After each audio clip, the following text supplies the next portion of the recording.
Sorry about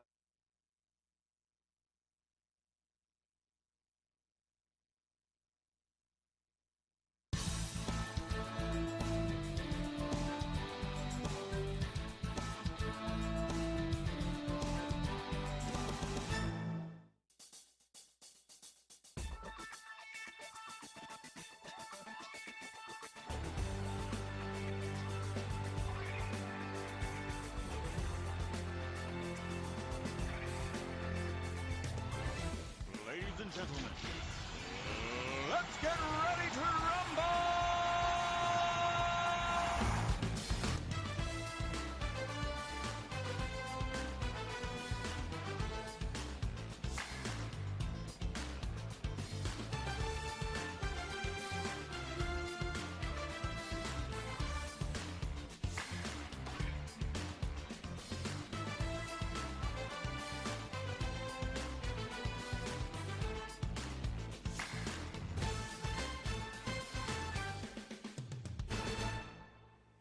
Hello and welcome to a fresh edition of Political Smackdown.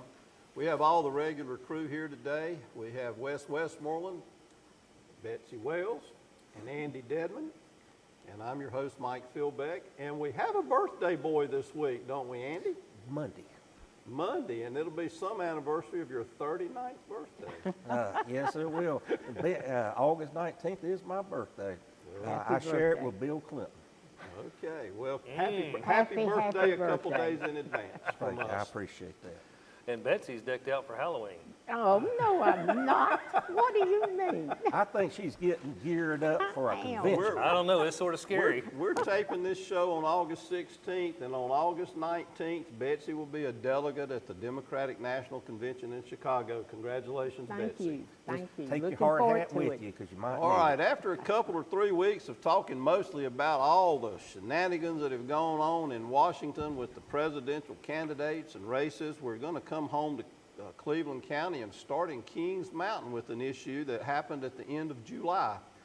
Second-term council member David Allen, former state trooper, former chair of the Cleveland County Republican Party, rather suddenly resigned his seat, which was an at-large seat, one of two in Kings Mountain, on July 31st. His term would have expired in December of 2025 when he would have had 8 years. So he left about a year and a half on his term. City Council has the authority to appoint a successor to replace him until the end of his term, when that person or anyone else could, of course, run for the seat. However, we've learned that Kings Mountain may appoint, but generally does not have to appoint. And guys, that is a 7-member board, so it's not like they're real short-handed if they don't appoint, but it's up to that city council. For David to resign and someone to resign early is not unprecedented, but it's relatively rare that one doesn't finish a term. Let's just talk about it. Why do we think David resigned, and do we think they'll appoint a successor, and if so, who? Andy, you knew David well. Get us started. I knew him well when he was just a regular line sergeant here, went all the way in and had the whole district from Scotland County all the way through Did he ever here. not give you a ticket when he stopped you when you were a legislator? He never even stopped. But, you know, it's an interesting thing, and I understand Dave's one of these, got a lot of irons in the fire. He and his son have been building some houses, doing some of that. Then his consulting, which I think it's more of a leadership thing, he sort of built a name for himself, and he's all over the place. And I don't blame him. I mean, he's making money. He's doing something he thoroughly enjoys doing. And why would anybody want to be on Kings Mountain Council right now? I mean, it's crazy. I got a phone call yesterday from a gentleman that said he absolutely was not going to do it, and that was Ron Humphreys. He said he wanted me to kill that rumor today. And I said, Ron, I'll take care of that for you right now. So he has no interest in it. He's going to continue running for the school board, which I still don't understand why he's even doing that. But That rumor must have started as part of a conspiracy theory to get somebody appointed back to the school board at some point, since Ron's currently a candidate to be reelected. Well, who knows about wonder- that? I mean, I'm calling no names. well, can you imagine politics being in politics, Mike? Yeah, well, Wes, I did talk to David myself, and he assured me that it had nothing to do with the fact that things are so busy and so much going on. And of course, we know David's been on the short end of a few votes when he thought they went the wrong direction. But he assured me none of it had anything to do with it. It's just he had this opportunity to do his leadership consulting, and he just couldn't turn it down, and it didn't leave him time to do the job properly. Well, and I think that's exploded in recent months. He's invested a lot in that. He's built this up.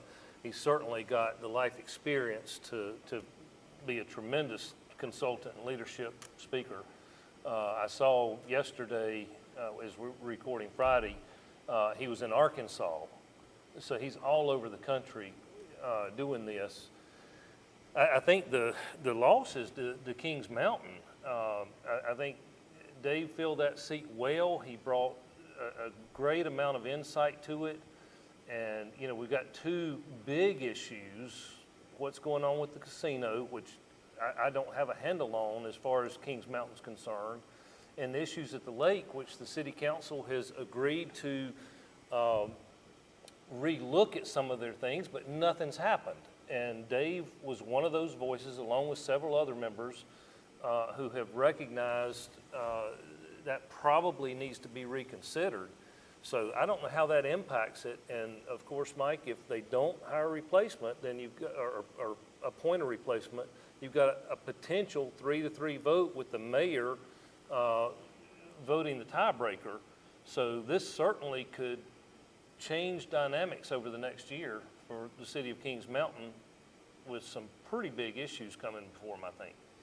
Well, I personally tend to think while they don't have to, they should appoint somebody to that seat and have a full board, because that is a part of their charter that they are a seven-member board. But Betsy, like us, you knew David Allen, and you know David, let me just say this, that David, kind of an unusual person. He retired from the State Highway Patrol, and he was over the whole division or something. Yeah, whole towards- district. Whole Whole district toward district. the end. So he's been a public employee, but he and his wife have had a business in Kings Mountain. David's made other business ventures as you did. So David kind of knows both sides of the street, and I think that's a valuable person to have on a local government body. But Betsy, what are your thoughts on Mr. Allen's resignation? I taught Mr. Allen a few years ago, 1 or 2 years And ago. in spite of that, he's And done a in- pretty good listen, job, Betsy. Yes, anyway, and he's also a cousin of Dean Westmoreland. But David, I knew that he was sort of diversifying, and I know that when he ran for the primary and he did not win, I know that was a disappointment, but I don't think this has anything to do with his leaving. I think it mainly is about the number of meetings they have, and you know, you've got a mayor in Kings Mountain that has no background in city government and things, and you've got this city manager that is on everybody's list, that has the increase in their electricity. Which list is the gentleman on? Well, anyway, because of everywhere I go in Kings Mountain and I see my friends, they talk about how high their electric bills are now. But I wish David well, and I think he'll do well. And you know, if he could not be at the meetings, then he needs to resign, and he did that. Well, David, if you see the show this week, we thank you for your service, and we wish you and your family the best. And I have heard possibly that Curtis Presley, who ran against David the first time and lost by a few votes, might be interested in the position. And David Brinkley ran for city council a few years ago, and he would be good on the city council. But, rumors are rumors. Well, one thing I have learned through the years, never speculate about what they're going to do in Kings Mountain. Amen, brother. That's true. Amen. Well, let's move on to another state topic this week. Not very long ago, a week or so ago, Dale Falwell, in his monthly meeting with the press, pointed out that the state employees' health plan, which is responsible, Betsy, for Yes. yours and Andy's and about 740,000 other people's health care insurance, was unable to pay its bills completely without using over $100 million in reserves for the 23-24 year, which they had. But he said by 2026, that's just one more year, the state employees' health plan will not be able to pay its bills. And he gave some thoughts, but I'll just see what y'all have read and know about it. And Betsy, will start with you. What needs to be done to rescue the state health plan from this dilemma? Well, and Dale Falwell has been talking this. I heard him speak at a meeting a couple of months ago, and that's what he was talking about. And one thing, the COVID cost the state like $528 million, and the General Assembly has not reimbursed the health plan. Now, remember, some people down in Raleigh got upset when Falwell ran for governor against the lieutenant governor that we have. And I don't know if that had anything to do with it or not, but one thing that was causing the insurance for to go up was about the increase in costs of these diet drugs, and they've had to drop a couple of them. And you know, I'm one of those people that I've worked for the state for 33 years, and I came in where it said that when I retired, I'd have my insurance paid for myself. And I don't have any premiums that I have to pay for unless I want to go to a more advanced plan. But, and that's by law. But now the newer people that's gone to work, if they work and retire, they don't have that.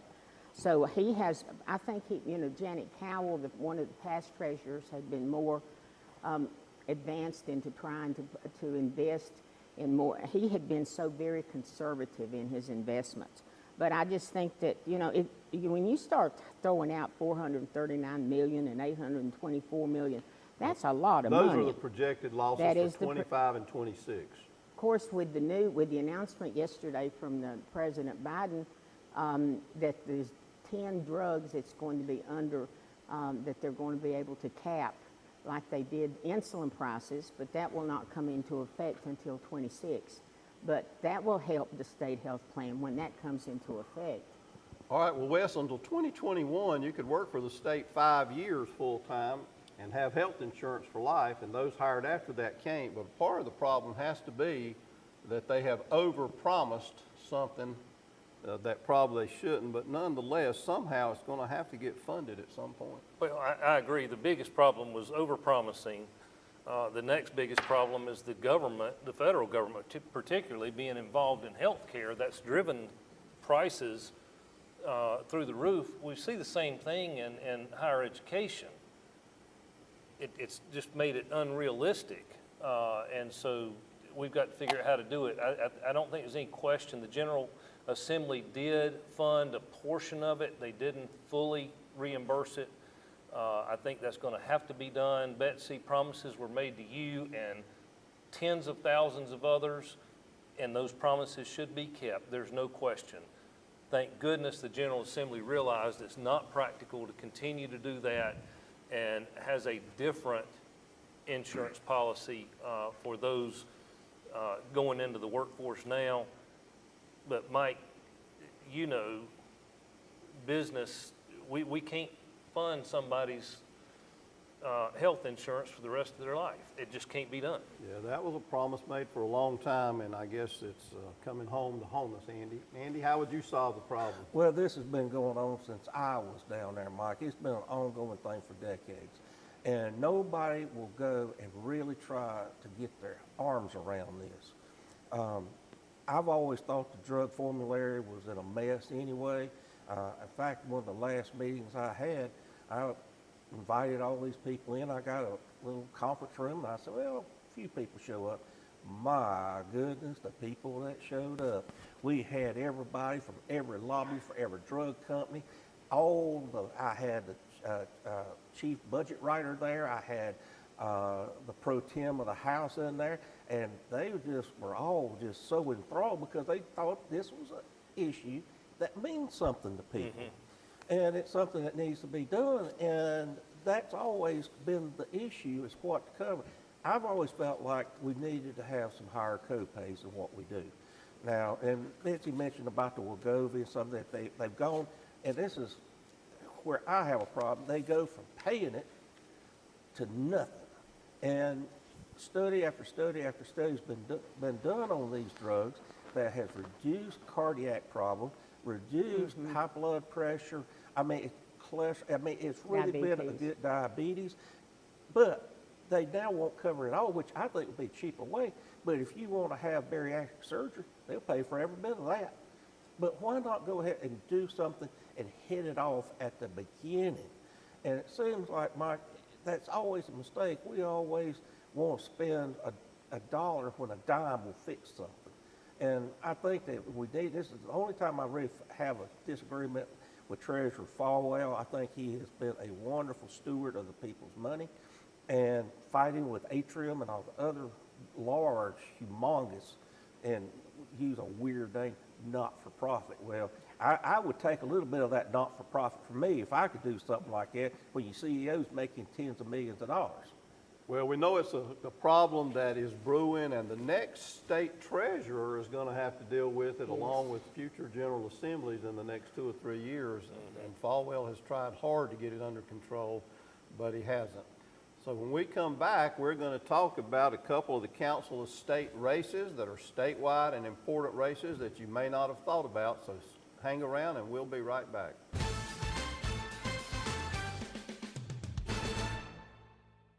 Hi, I'm Deb Harden, host of For Your Information.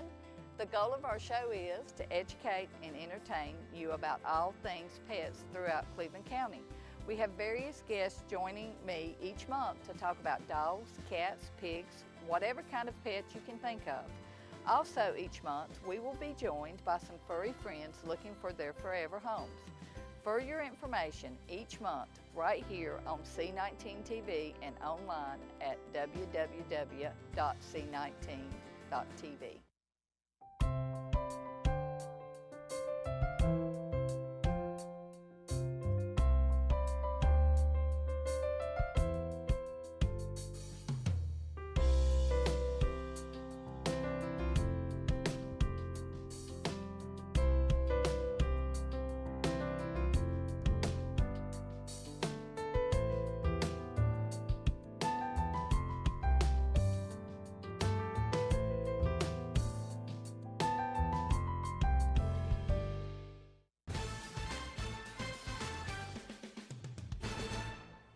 Welcome back to the second half of Political Smackdown.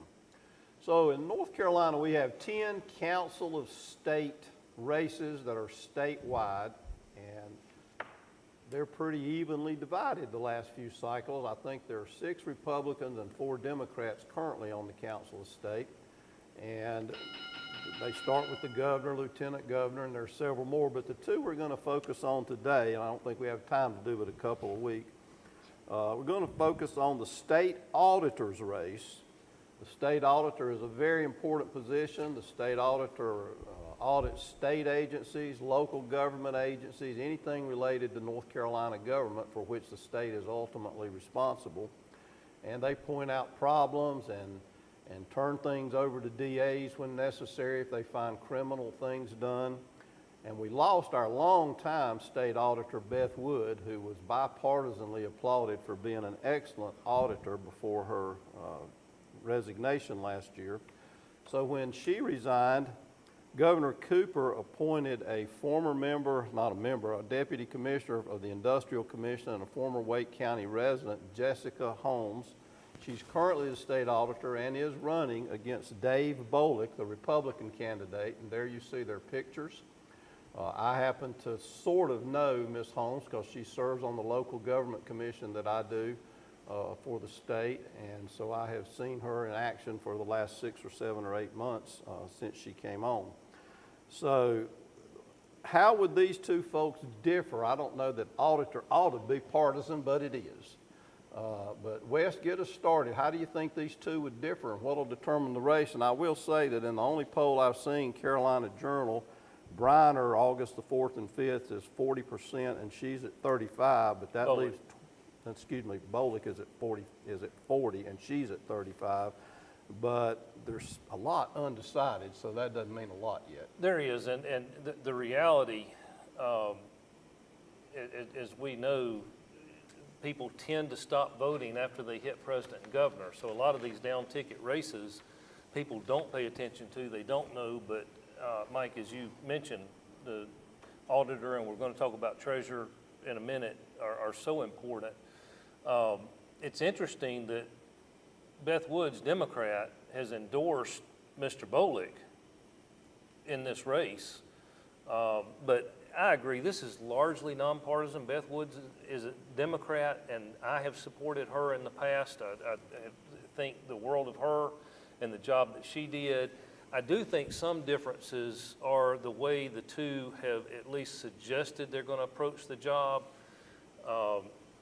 Ms. Harris, is that right? Holmes. Holmes, thank you, has indicated she's going to take feedback she gets from the public to determine where audits are done. Mr. Bolick is going to tend to make an asserted effort in looking at non-governmental organizations, NGOs, to make sure they're handling money that funnels through the state in a proper way. So there's a little bit of difference there, but quite frankly, I think and that both. seems reasonable to me. If you're a private organization doing something for the state by contract, you ought to be accountable for it. I think that's what Absolutely. he's after. Absolutely. Andy, what are your thoughts on how these differ and how it'll come out, if Well, you want to talk about that? I read a little bit. I pulled both their platforms off their website, trying to get a feel for it. But Mike, I really don't see that much difference, really. I mean, numbers are numbers. I mean, it's not a fungible thing. I mean, either 2 + 2 is 4. It's not 6,000, no matter how you do it, no matter what your party is. So I think either one of them. I know Dave Bolick Jr. a little bit. He kicked around some in Raleigh while I was there. His dad has been a reporter all over the state. Dave was originally from Lincolnton, just right across the road here. And, you know, he's lived in a lot of places, Fayetteville. I mean, he's been all around the state, been assistant DA. Miss Holmes, I mean, we've talked a little bit about her qualification. And I really am hard pressed to figure out a real difference at this point. I mean, I truly have. I'm curious why Beth wanted to support Mr. Bolick.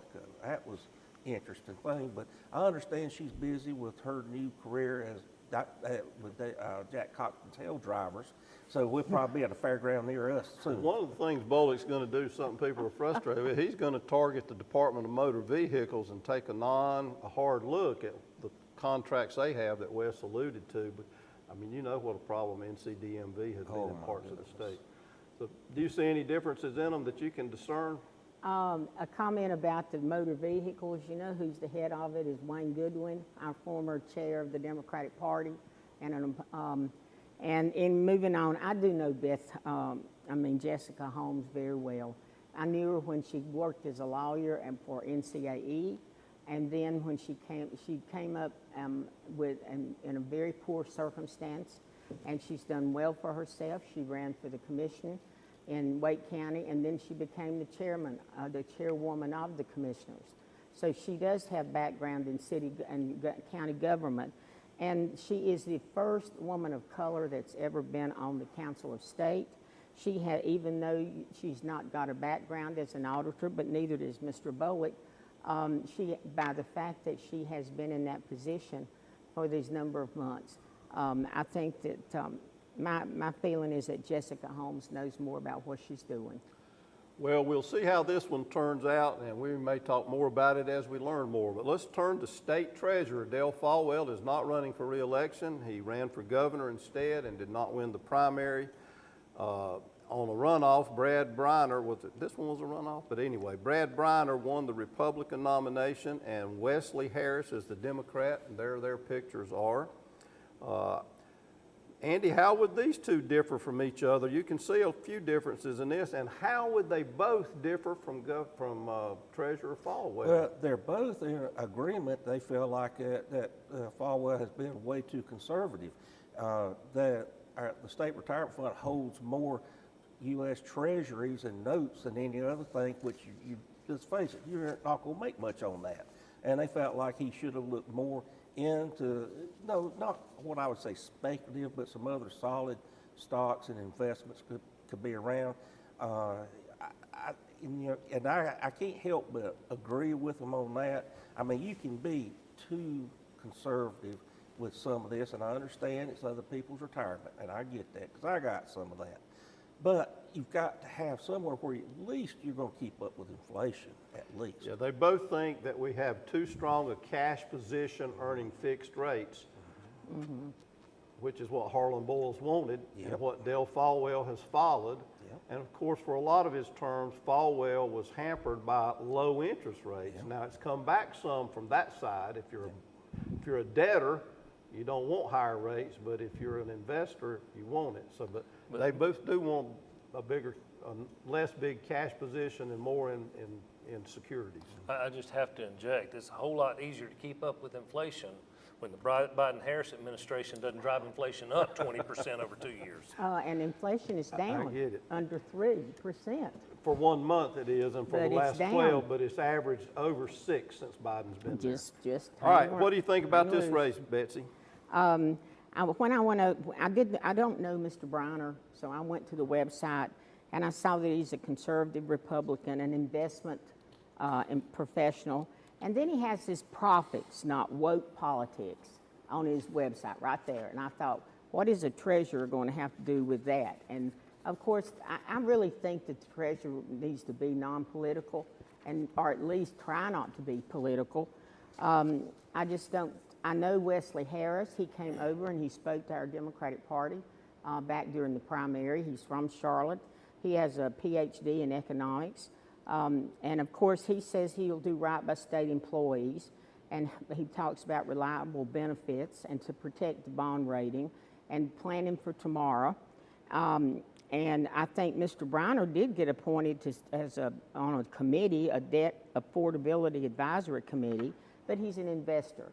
So I think that for the people of North Carolina, I think that Wesley Harris would do better. Well, the Republicans will win both of these seats, but we need to move on quickly. I'll just say, I'll give Harris credit, he's a Clemson guy. That's where he got his Yes, he PhD, did. good for him. But he ran for House because of HB2. So he apparently believes little boys should be in little girls' bathrooms. Oh, I don't think so. Enough said. Wes, That explains the Wes. woke statement on the other website. All right, quick lightning rounds. Well, we've got the American Legion World Series starting this week, and I'm wondering, Mike, how did they manage to schedule that with the first few days of school? Because they violated the school calendar law at the school board. Well, I would've think, solved it. but I think that's going to be an issue. You're going to have kids doing some stuff remotely, and I just think we need a little bit better idea about when this stuff's going to be. All right, Betsy, as Okay. quickly as you can. I invite each of you watching to tune in to the Democratic Convention this week. Monday, President Biden. Tuesday's the roll call of states. Wednesday, we see our vice president candidate. And then Kamala Harris will take the stage on Thursday. So watch for us and see if you know anybody on TV. Will she have a word salad? That's just you Republicans. Wes, quickly. Mike, I wouldn't want to make light of anyone's misfortune, but you couldn't help but recognize the irony of the announcement this week from Dr. Anthony Fauci. He announced that he had COVID-19 for the 3rd time, this in spite of being jabbed 6 times. With the announcement that he had COVID, he reemphasized the importance of the elderly and other at-risk individuals wearing masks. How's that going for you, Dr. Fauci? This is the 314th day that Americans are held hostage in Gaza, by the way. Well, Betsy, on the day that we are taping, Kamala Harris is in North Carolina, She is. Andy, to announce price controls if she's elected president. Has she never heard of Richard Nixon and Gerald Ford's whip inflation now? Price controls cause shortages, they cause supply line problems, and they are not the answer. Competition is the answer. And did you see President Trump had this whole array of items, and bacon, sausage, milk, all this that you buy at the grocery store, and he spent like maybe 30 seconds talking about it, and he's ranting and raving and saying his usual lies yesterday. That's not Trump's proposing tariffs as she is, and they're both wrong as a general rule. Those will also cause prices to be higher. And so you're talking out of both sides of your mouth when you want tariffs on the one hand and price controls on the other. But it could bring the industry back because of the supply line. No, absolutely not. Never will. Oh. You I mean, cannot. it will some.